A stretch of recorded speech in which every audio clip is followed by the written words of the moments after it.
Hi friends, నేను ఈరోజు ధనియా పత్రి వేయబోతున్నాను. ధనియాలని ఒకసారి ఇలా క్రష్ చేసుకొని రొట్టెల కర్రతోని క్రష్ చేసుకొని దీన్ని మనం సాయిల్లో వేసి కొంచెం వాటర్ వేస్తే తర్వాత ఎలా వస్తుందో మీకు చూపిస్తాను.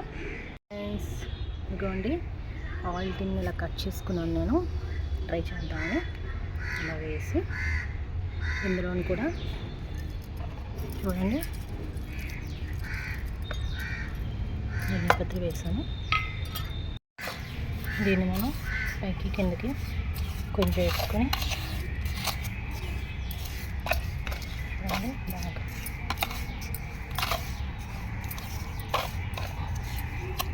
ఇందులో వాటర్ ఉంది కాబట్టి నేను వాటర్ వేయడం లేదు.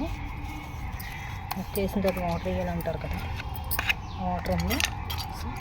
నేను కొంచెం ఇలా చేస్తున్నాను అంతే. ఇది మళ్ళీ ఎలా గ్రో అవుతుందో, ఎన్ని డేస్కి అవుతుందో మీకు అన్నీ నేను చూపిస్తాను ఫ్రెండ్స్. మా ఛానల్ మీద ఒక లైక్ కొట్టి కంటిన్యూస్ ఉంచండి.